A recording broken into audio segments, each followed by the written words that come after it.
And we're exploring the idea of what does it mean to be a disciple of Jesus? What does it mean to be a follower of Christ? And we are explaining that over the last probably 2 years here amongst our staff and our leaders, that we've been thinking through, well, what is a follower of Jesus?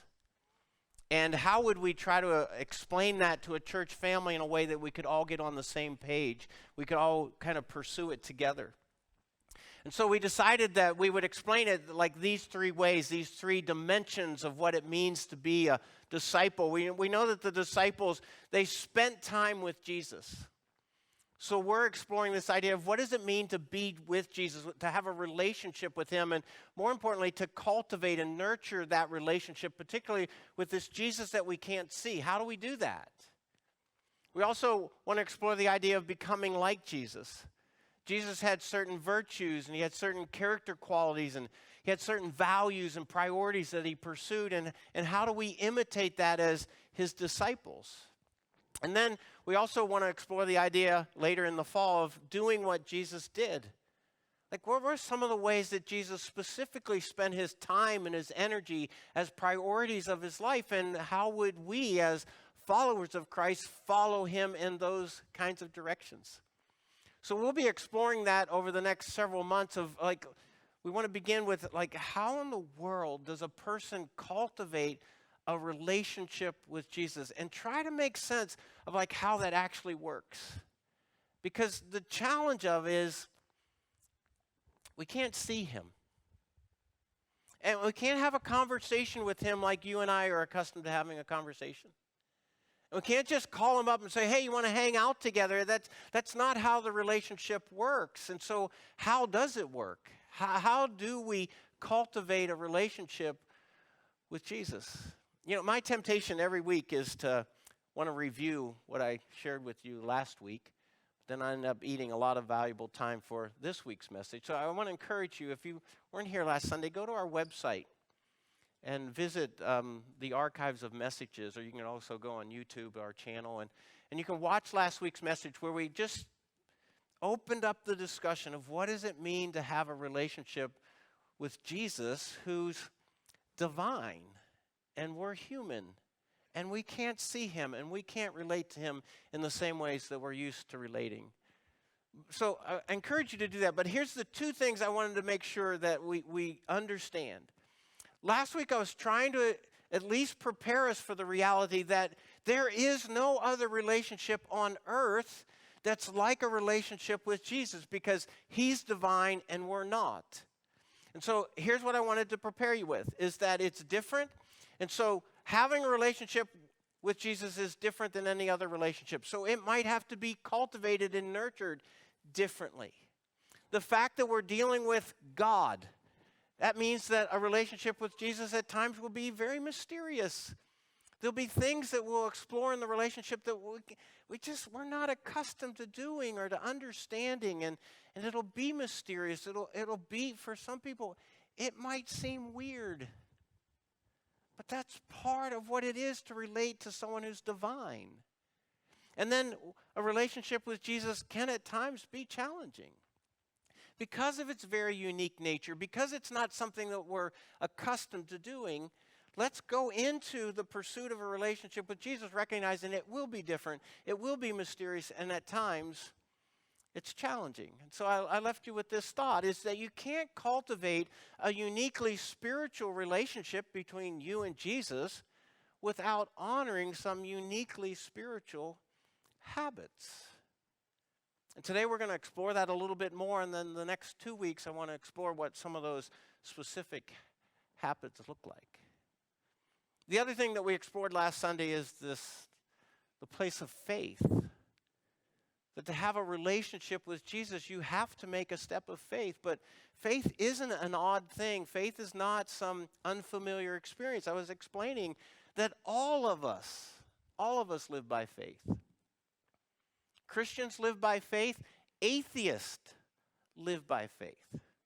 Agnostics live by faith. Muslims live by faith. Everybody on planet Earth lives by faith, because faith is simply what we trust. That faith is accepting some beliefs to be true and then banking one's life on it, placing one's trust in them. Atheists have some beliefs that they accept to be true and they're banking their life on them. Devoted Christians have some beliefs that they accept to be true and they're banking their life on it. Does that make sense? You guys remember that? So, on any given Sunday here at Cibolo Creek, we have such a broad spectrum of people in the audience. We have people who've been devoted Christians for years. They've been going to church since they were kids. And their faith is really important to them. But one of the things I love about the mission of this church and what we've worked hard to create is that on any given Sunday, we have people in the room who are spiritual skeptics. And they're like, I don't know about all this. This all seems a little weird to me, but I'm here. I'm checking it out. We have spiritual seekers. People who have said, well, at least I'm curious. I'm trying to figure it out. I haven't made sense of it yet. I'm not ready to declare myself a Christian, but I'm curious. And we have everything in between. And so that presents a challenge for me as a pastor, like how to try to serve everybody. So it's interesting when we start talking about the Bible, people who have been Christians for many years, they look at a verse in the Bible and they go, oh yeah, see, I'm comfortable with that. That's not weird to me. That makes sense. But spiritual seekers, spiritual skeptics, they'll read the exact same verse and they'll go, you Christians, you're strange. Like, you actually believe that stuff? Here's one of the classic verses. This is found in the book of Revelation. This is the voice of Jesus, the words of Jesus. He says, here I am. Here I am. I stand at the door and knock. If anyone hears my voice and opens the door, I will come in and I'll eat with that person and they with me. And Christians go, oh, that's just like chicken soup for my soul. Jesus is saying, he just wants to have a relationship with me, and I love that. I love that thought. But spiritual skeptics and seekers are like, here I am. Where? Where is he? Are we now seeing things? I stand at the door and knock. I don't hear anything. If anyone hears my voice, so we're not only seeing things, but now we're hearing voices. You see, I have words for people who see things and hear voices. And if you open the door, what door are we talking about? I'll come in and I'll eat with them. And you're like, what? I don't even know what that means. And so for many people, sometimes verses like this is very strange and hard. I don't know what you Christians seem to think you understand, but I don't see anybody. I don't hear anything. I'm not sure I want to have a meal. Because that just sounds odd. And so, for cynics and skeptics, people who are brand new but curious, you want to know the honest truth? Do you? For a lot of them, this sounds like a whole lot of pretend. To be really honest, it sounds a little like an adult version of your imaginary friend. And you Christians are just making stuff up?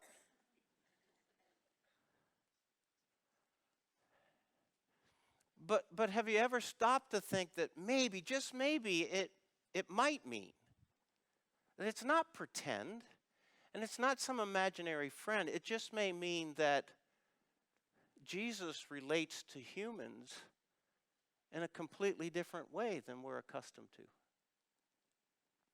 It just might be possible that Jesus relates to us, you ready? On a different plane. And somebody goes, yeah, see, that even sounds weird. Different planes now. But what would you expect if we're talking about divine and human connecting in relationship? It is a different plane because there's none other like it. What we might have to be open to is that to see Jesus, we might need some different eyes. To hear Jesus, we might have to be open to some different ways of hearing. That to enjoy a meal with Jesus isn't about a great steak, a side salad, a baked potato, and a great pairing of wine. It might be something different than that. But I'll tell you what it doesn't mean. It doesn't mean that's a lie. It just means that we still don't understand how divine and human experience relationship with one another. It's not a lie and it's not impossible. It's just that we might have to open up our categories to some different beliefs, which is faith. That some of the things that we've always heard about what it means to be in a relationship with God, and we've crossed our arms and we've steeled off our mind and we said, I'm not listening to that. Maybe, just maybe, in the hopes of having a relationship with Jesus, we might have to open ourselves up to at least consider some new and different ways of thinking about things. But you know what? That's always good. To think some new ways, to consider some new ideas is always good. Does that make sense? So, I've been attending church since the 3rd grade. And when I say attending church, I mean a lot. I grew up going to church Sunday morning, Sunday night, Wednesday night, usually 1 or 2 times the other days of the week. I went to a Christian high school. We had chapel once a week. I go off to a college to study the scriptures. We have chapel every day. I go off to my graduate studies to get a master's degree. We have chapel every day. I've been serving the church for the last 35 years. So here's what I'm saying, is I feel like I'm qualified to make some comment on the messages I've heard throughout my entire life. And here's what I've heard. I've heard a lot of messages about the importance of a relationship with Jesus. And I've heard probably twice as many as those messages on how urgent it is that a person has a relationship with Jesus. And I've spent my life listening to a lot of messages where they turn the screws and told you about the things you have to do in order to have a relationship with Jesus. But you know what message I've never heard in all the years? I've never heard anybody explain, how does a relationship with Jesus work? Like, how does it actually happen? And I decided, well, Paul, you should at least try. Because there's people in the room who are skeptics and they are seekers and this is strange to them. Maybe you could help them understand it a little bit better. And you know what? After last week's message, I talked to 4 or 5 people who have been Christians since they were kids, and they're saying, don't tell anybody, but I've never understood what it means to have a relationship with you. I know what I'm supposed to believe, but I don't know how it works from day to day. I've always felt like the odd man out. I always felt like a loser because everybody else seemed to know what to do, and I've never felt comfortable doing it. So today, I'm going to try to explain to you how a relationship with Jesus works. You interested? And to do that, I'm going to use 3 illustrations. My hope is that one of these illustrations will connect with you. You'll go, oh, yeah, I get that. Yeah, that makes sense. Maybe all 3 of them will, but I'm just hoping one of them will. And I'll just tell you, the first one's a little sensitive. Might be a little fresh for some of you. You ready? Everyone in this room, other than maybe some of the youngest children in the room, every one of us in this room as adults, somewhere in our life we've lost somebody that we loved. Somebody we were really close to. Somebody who was a big part of our life, really special to us. And they've passed away. Maybe it was a grandparent, and you grew up under their care. and they were just larger than life to you. They were your heroes. You loved your grandmother. You worshiped your grandfather. Or maybe it was a parent, mom or dad. And they passed away far too early in life. You were still a kid. No kid should ever have to bury their parent. Maybe it's a best friend or one of your brothers or sisters. And it happened 10 years ago. It happened 15 years ago. And it still hurts. There's certain things that happen and it just brings up all of that grief. And I've talked to many people who've been in that situation. And they say the same thing all the time. They say, not a day goes by that I don't think about them. Not a day goes by that I don't think about them. People say something, and it's like my mom used to say, and I just remember her. I know that story. 5 years ago, I lost one of my best friends in life. He was 2 years older than me and died of a sudden heart attack. And I literally think about him every day. You know why? Because to leave my office and go to my house, I have to go past the house that he lived in. His wife still lives there. Every day, I think about my friend John. People who've in this experience, they say things like, you know, sometimes I don't hear anything, but I talk to them. I talk to my granddad. I ask for advice. And I don't ever get any advice, but sometimes just in the pursuit of trying to think about what would my grandfather do, I kind of have a dawning, and I think, you know what, I'm going to try that. And it's worked for me. My friend John and I, we couldn't have been more different. I'm a preacher. He's a lawyer. I'm kind of shy, introvert. He was larger than life, big personality. We couldn't have been further apart politically. I still remember things he said. He'd always say, takes a left wing and a right wing of the American eagle to fly straight. He'd always say, Paul, house always wins. The house always wins. He was a great baseball coach. Defense wins games. This past fall, about 8 of us from around the country, we all gathered together in Montana because that's where we all met. And John was at the center of that. He introduced us to fly fishing. We sit around the meals at night, sit around the fire, and we tell John stories. We celebrate that he's still very much a part of us because he had such an impact on our life. So I guess in some small way, I still relate to John. Although it's been 5 years since he passed. Does that make sense?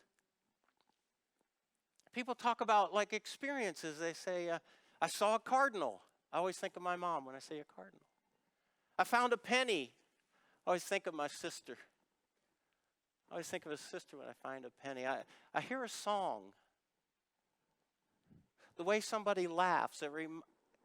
So here they are. They've been gone for years, and yet we still find ourselves relating to them. Does that make sense? Some of you, you'll get that. Second illustration. We all have our favorite characters in history, people that we just admire. I don't know who it is for you. Abraham Lincoln, George Washington, Amelia Earhart, Harriet Tubman. Well, my favorite, most admired person in all of history is Abraham Lincoln. I don't know why. I've just always loved the Abraham Lincoln story. When it was talked about in class, I'd always sit on the edge of my seat, just taking it all in. I've read biographies. Unfortunately, fortunately, the earliest days of photographs were happening. And I've looked at pictures of him where he sat for a portrait or when he was giving a famous speech. And for some reason, I connect with Abraham Lincoln. I admire his impeccable integrity. I love the virtue with which he lived his life. I'm inspired by his tenacity. Do you know anything about his political career? For years and years and years, he aspired to public office in any kind of way to kind of serve his country, and he lost every single election that he'd ever been a part of. For years, long enough for most people would say, well, maybe I'm just not cut out for politics. Kind of wish a couple more people would say that.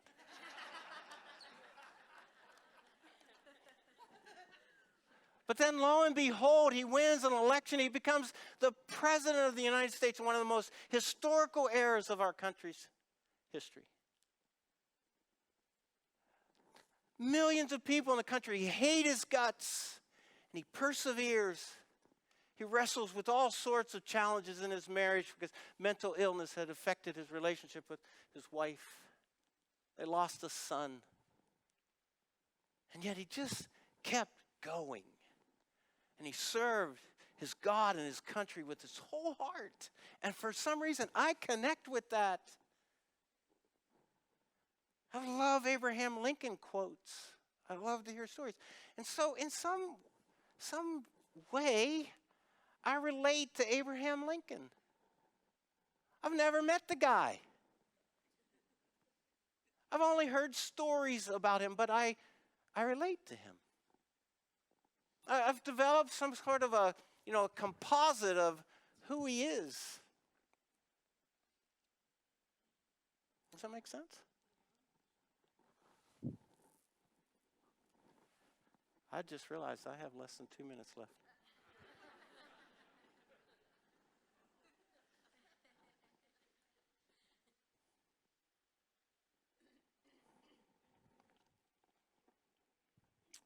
Third illustration. Some of you'll get this, some of you won't. I meet more and more people who are married and they met on a dating app. I've never used a dating app. I mean, by the time Charlotte and I dated and were married, computers were just coming out. Phones were like the size of a cinder block. I've never used one, but I have a bit of an understanding of how they work. You submit a biography, some photos, you pay a fee. Other people who've submitted biographies and photos, and I guess you can swipe left, swipe right. Don't know which one's which. But you can indicate your interest in meeting somebody. Sometimes you meet somebody and they live in Spain. But you start, what? A relationship with them. And maybe for the first couple of days, weeks, maybe months, all you do is you type words on a screen and share them back and forth. Days, weeks, and months, and maybe you get the courage of, hey, what do you say we do a FaceTime call? And the whole time your heart's doing something like, I kind of like them. I really like her. There's relationship happening and you've never met them. All you've done is had some words exchanged. And depending on a situation, it might be a year or two before you ever actually meet in person. And yet a relationship thrived. You fell in love with someone you'd never met before. Did you get that? So I'm really curious, where is it where that sort of stuff, relationship happens with people who've been long gone, people we've never met, people we'll never meet, or people it takes forever to meet? What is that? Well, we always talk about it as our heart. But it's not the muscle in our chest that pumps blood throughout our body. It's some other intangible place in us where like experience and emotion and memories collide, and we are in love with people who've been a part of our life in some way, even though they've been gone forever, and even though I've never met them, and even though it may take me forever to actually meet them in person, relationship happens somewhere inside of us, and we call it our heart. Did you follow that? So I'm really editing now. Big.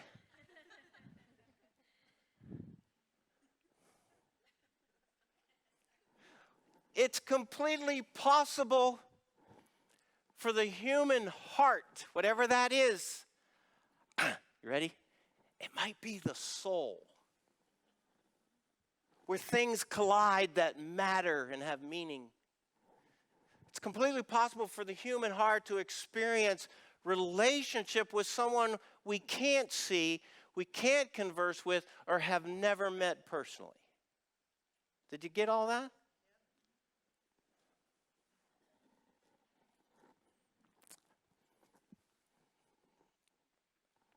You're going to have to come back next Sunday. And I'll promise you this, we'll pick up right here. Cancel your plans.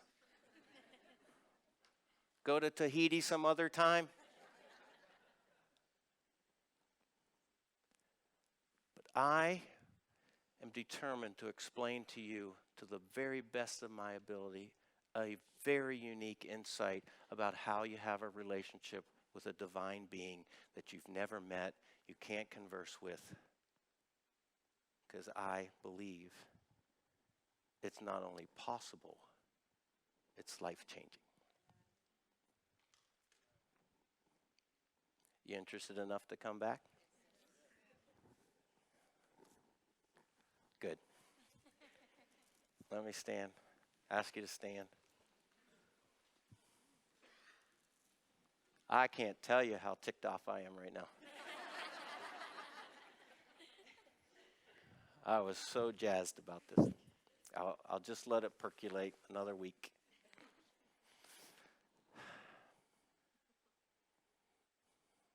God, you're more than just out there. You tell us you're right here. And if we will open our hearts and our minds to the possibilities, you could come to live inside of us. As weird as that sounds. God, I ask for every person in this room who's struggling with that kind of thought right now, that you would not let their categories keep them from the most amazing experience in all of life, and that is to have a relationship with your Son, Jesus. God, I'm asking for some amazing things to happen in people's lives, and just the curiosity of where we're headed with this discussion. Bring us back to this place, eager to learn. I pray and ask in the name of Christ, our Lord and Savior. Amen. Thanks, gang. See you next Sunday.